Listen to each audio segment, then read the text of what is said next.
j'étais toujours dans la douleur de la perte de ma femme. Mes enfants avaient quitté la maison. Et donc j'ai fait une énorme dépression au point que la seule solution qui m'est apparue à ce moment-là, c'était de mettre fin à mes jours. J'étais vraiment très très très très mal.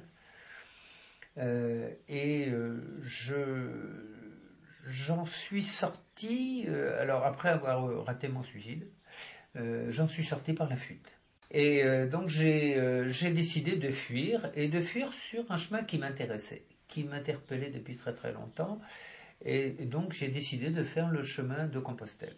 J'étais un enfant pauvre, hein, nous étions 7 enfants, mon père était smicard. J'ai compris que finalement, moi j'avais échappé à la règle, c'est-à-dire que mes 6 frères et sœurs n'avaient aucun même attrapé le certificat d'études, n'avaient pas fait aucune étude. Et moi j'ai pu faire des études parce que un de mes instituteurs un jour est allé voir mes parents en disant: Bernard a 11 ans, il est en classe du certificat d'études, la scolarité est obligatoire jusqu'à 14 ans, il va perdre 3 ans, mettez-le au collège, au moins il ne perdra pas complètement son temps.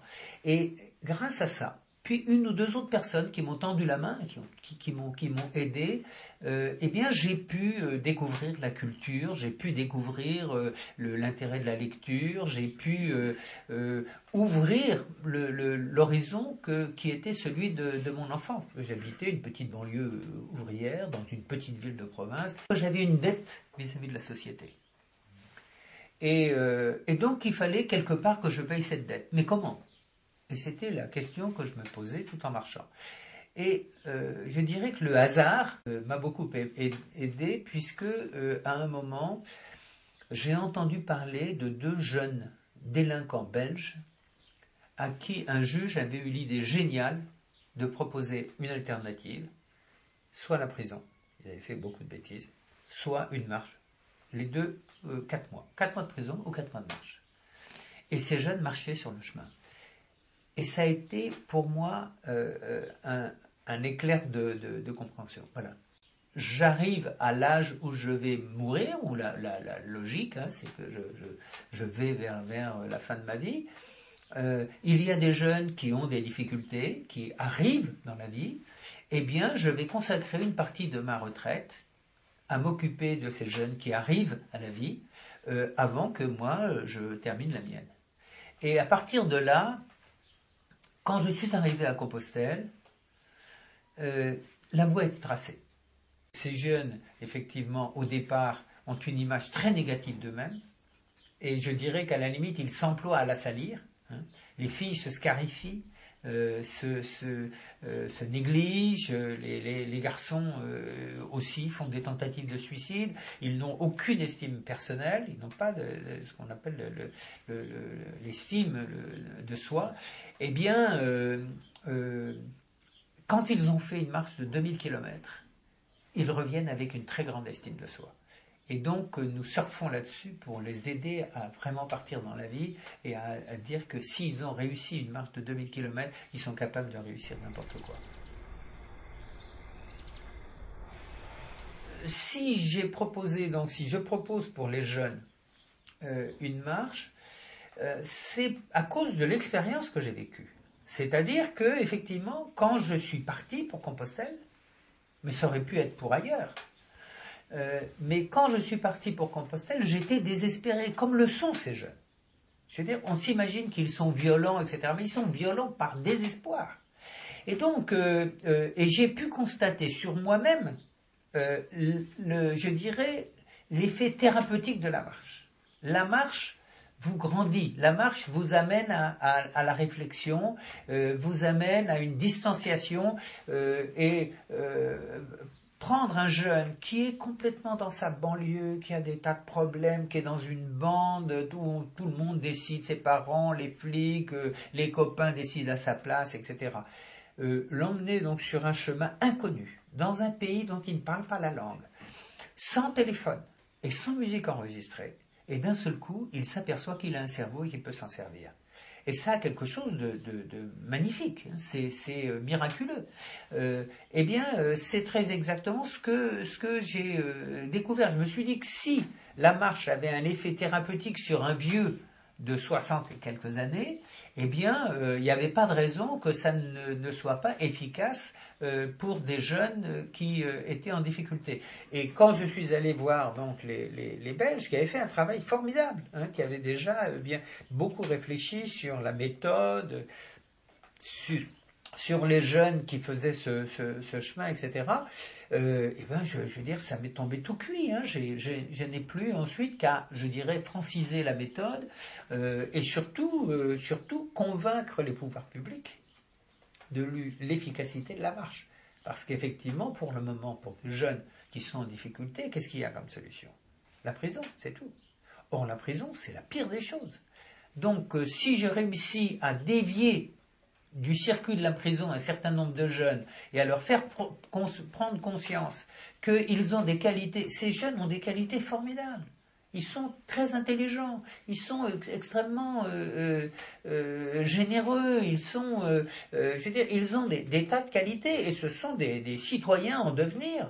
Simplement, ils ont raté une marche ou ils ont pris à une fourche, ils ont pris la mauvaise direction. Ben, il faut les aider à y revenir. Et je dirais que le côté formidable de la marche, c'est que nous n'avons pas besoin de leur faire la morale le long du chemin. Ce sont eux qui, à travers la marche, découvrent le sens de l'effort, découvrent qu'on peut se lever le matin sans en mourir tout de suite, découvrent que si on a des choses à dire, les adultes vous écoutent, et découvrent que les marcheurs ne leur font pas la morale, comme on leur fait la morale tout autour, et qu'ils rejettent. Ils ont envie de découvrir eux-mêmes leur propre morale. Et bien cette marche a des effets, je dirais, a un effet de leur faire comprendre des choses qu'ils refusaient d'écouter. Voilà. Ils comprennent tout seuls. Et quand on les admire, parce qu'on leur dit, mais attends, tu as fait 2000 km à pied, tu es formidable. Alors là, ça change radicalement l'image qu'ils ont d'eux-mêmes, mais surtout l'image qu'on projette sur eux. Le père qui a mis à la porte un gamin après lui avoir répété pendant des années qu'il était moins rien, qu'il était nul à l'école, qu'il ne ferait jamais rien de sa vie, quand il revient en ayant marché 2000 km, ne peut plus lui dire ce langage. C'est une des difficultés. Nous avons une estimation à peu près entre 70 et 80% de réussite. Hein. Mais ces jeunes sont très très difficiles à suivre parce que ce sont des mineurs qui sont donc suivis par des services sociaux, mais à 18 ans, ils disparaissent dans la nature. Et donc, nous avons je suis en train de mettre sur pied une structure, une cellule de suivi des jeunes pour qu'on aille un petit peu plus loin. Ce que je peux dire en tout cas, c'est que, et là ce sont des chiffres scientifiques, puisque c'est le ministère de la Justice qui a lui-même fait faire des études très poussées par des sociologues donc, sur les jeunes qui ont fait de la prison, eh bien 85% des jeunes qui font de la prison récidivent après leurs 18 ans. Quoi, hein. Donc l'école, la prison est une école du crime plus tout ce qu'elle fait, c'est de mettre hors de nuire des jeunes pendant 2, 3, 4, 5, 6 mois, 1 an. Mais quand ils ressortent, ils sont pires que quand ils étaient rentrés. Quoi. On a fait rentrer des chiens, ils sortent des loups.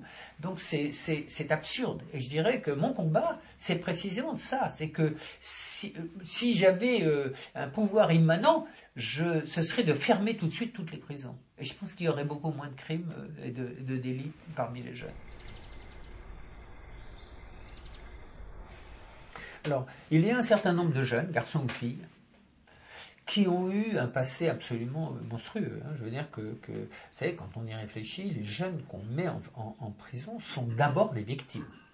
Mais à un moment ou à un autre, ils ont basculé dans la délinquance, ou ils ont basculé dans une sorte de comportement aberrant qui fait qu'ils refusent toute aide. Ils ne veulent plus entendre parler d'être aidés. Il y avait un colloque d'ailleurs qui avait été organisé sur ce thème-là et par des sociologues et qui disait de la part d'un jeune « Au secours, on veut m'aider ». Ces jeunes donc à partir d'un certain moment sont tellement désocialisés que tout ce qui peut venir des adultes est rejeté systématiquement. Et donc, certains éducateurs essayent d'intéresser les jeunes à un projet, de le faire bouger, quoi. Et ces jeunes, donc, ou bien ils refusent, ou bien ils acceptent, mais ils font échouer tout de suite le projet. On les envoie dans une famille d'accueil, et puis 3 jours après, on les envoie dans une, je sais pas quoi, dans un foyer, ils sèment la panique, etc. Donc, ils n'arrivent plus à s'intégrer. Et donc, des éducateurs pensent qu'à un moment, ce qu'on appelle une rupture va pouvoir les aider. C'est-à-dire qu'on change tout. Et la marche que nous faisons, on change tout.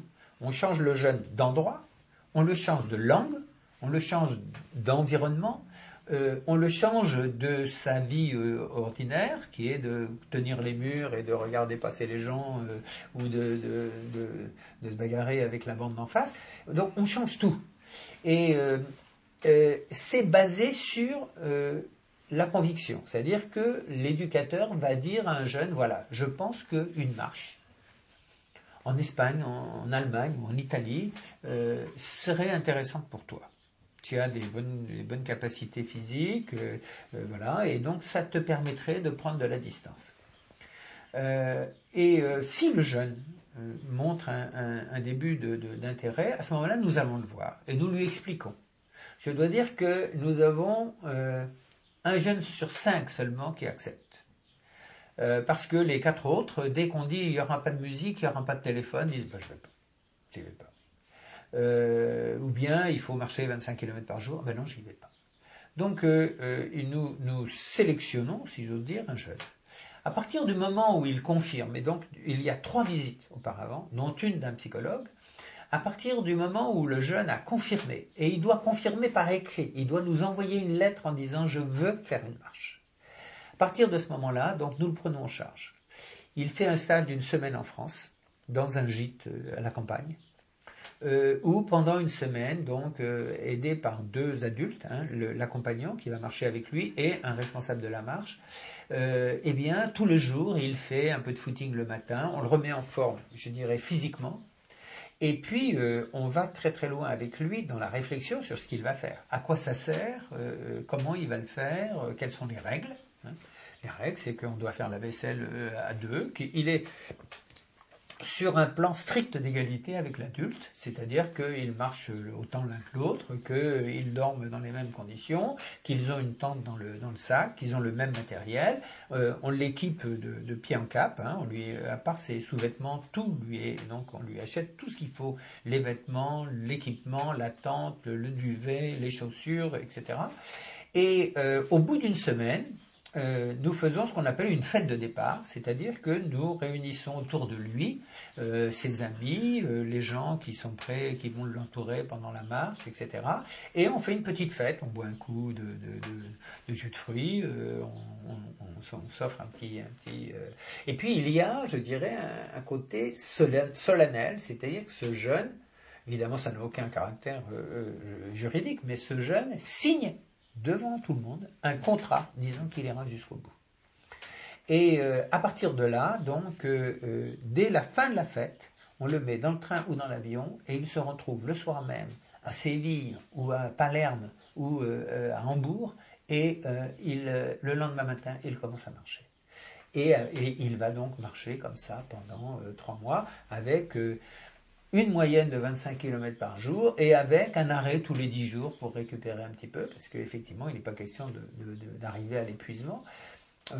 Et surtout, donc, voilà. Mais les marches ont lieu toute l'année, c'est-à-dire que nous avons des jeunes qui partent en novembre ou décembre et qui vont marcher pendant 3 mois les pieds dans la neige. Ils le font et ils sont absolument formidables. Mais bien sûr, parce que précisément, si vous voulez, ce que nous avons obtenu avec cette méthode, c'est que l'acteur de la guérison, en quelque sorte, de l'enfant, garçon-fille, c'est lui-même. Et que ce qu'on décide soi-même a beaucoup plus de valeur que ce que les autres décident pour vous. Or, ces jeunes, jusqu'à ce moment-là, n'ont jamais eu l'occasion de décider. Et nous allons très très loin dans cette direction, puisque dès le premier jour Nous disons aux jeunes, tu as demandé à faire une marche, et nous t'aidons et nous allons t'accompagner. Nous n'allons pas la faire à ta place, nous allons t'accompagner. Mais tu as le droit, comme nous considérons que tu es capable de décider de ta vie, tu peux t'arrêter quand tu veux. Et donc, les échecs que nous avons, c'est essentiellement dans les premières semaines, parce que c'est très difficile. C'est très difficile les premiers jours, hein. Le sac est lourd, il y a des ampoules, il fait mauvais, etc. Et donc, ces gamins craquent et disent j'arrête. Très bien, tu arrêtes, on te ramène à ton juge, on te ramène à ton foyer, on te ramène à ton éducateur, mais on ne force personne à marcher. Ces jeunes ne doivent qu'à eux-mêmes d'avoir réussi. Nous avons une autorisation, il y a un quota, donc nous n'avons pas le droit d'emmener plus de 24 jeunes par an. Donc 12 non-délinquants, 12 délinquants. C'est pour ça que, alors c'est un travail énorme, hein, parce que nous avons à peu près 2 jeunes qui partent tous les mois. Comme ils marchent pendant 3 mois, nous avons en permanence 6 équipes en route, avec le nombre de problèmes que vous pouvez imaginer, hein, qui sont des problèmes de santé, des problèmes de difficultés psychologiques des jeunes, des problèmes de temps, de matériel, etc., etc. Donc c'est un très très gros travail. Et donc nous avons, 2 salariés non marcheurs, non accompagnants, hein, une secrétaire et un responsable des marches. Pour le reste, même le directeur est un bénévole. Nous avons des charges relativement lourdes, en ce sens que chaque jeune part avec un salarié, quelqu'un que nous embauchons et qui va travailler pendant 3 mois sans jamais prendre de repos, grâce à un statut très particulier, hein, qui fonctionne avec les familles d'accueil, etc. Donc nous l'employons 5 mois pour 3 mois de travail. Parce que pendant 3 mois, il n'a pas de week-end, il ne fait pas 35 heures, hein, et il fait le double ou le triple. Pour faire fonctionner l'association, nous avons donc une 12aine de bénévoles qui sont très attachés d'ailleurs à l'association. Il y en a un qui a dit Seuil, c'est comme le papier tumouche, une fois qu'on s'y est posé, on ne peut plus s'en aller. Et donc il y a des gens qui travaillent avec nous depuis 10-12 ans, qui n'ont jamais craqué, hein, qui continuent à nous aider. Mais mon projet, c'est d'aller plus loin et de créer 1 ou 2 autres associations Seuil en France. Je vois l'avenir sans moi. J'ai d'ailleurs, cette année, proposé donc de démissionner en tant que président, parce que je suis soucieux précisément que l'association puisse fonctionner sans son papa créateur. Et donc je souhaiterais qu'il y ait une prise en charge par d'autres, hein, et de passer le témoin. Je mourrai un jour, je tomberai malade sans doute avant. Je ne suis pas immortel. Donc l'association, si du jour au lendemain je n'étais plus là et sans qu'il y ait préparation, risque d'en mourir elle aussi. Ce que je souhaite très fortement, et j'ai accepté de reculer d'1 année mon départ, mais je serai intraitable dans 1 an. Alors, on m'a mis la pression, hein, mais dans 1 an, je m'en irai.